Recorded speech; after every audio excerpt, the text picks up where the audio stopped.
Ciao amiche di YouTube, come state? Sono Maria, che piacere vedervi! Allora, guardate un po', c'ho anche questo cappellino sciccosissimo che sbrilluccica. Che ne pensate? Eh sì, l'ho preso online, arriva oltreoceano, però è grazioso, vero? Ho detto, cioè, che lo metto su così parlo con le mie amiche di YouTube. Come state allora? Bene?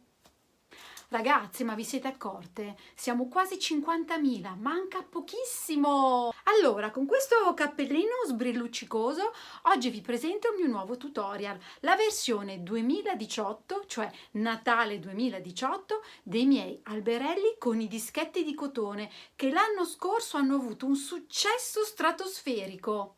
Pronte per vedere il mio tutorial?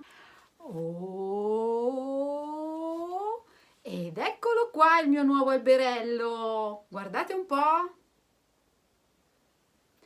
È una tecnica diversa, un pochettino più lunghetta, ma guardate il risultato.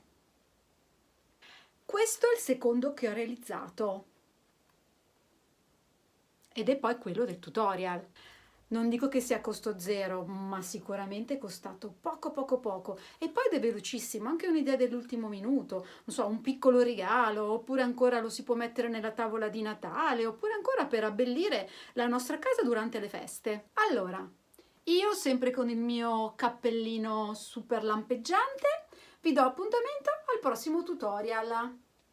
Preparatevi perché non ci sono solo io, ma ci sono anche delle altre amiche che stanno preparando i tutorial come Maria, Daniela, Laura.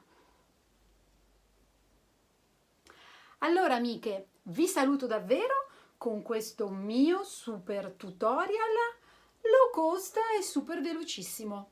Ciao!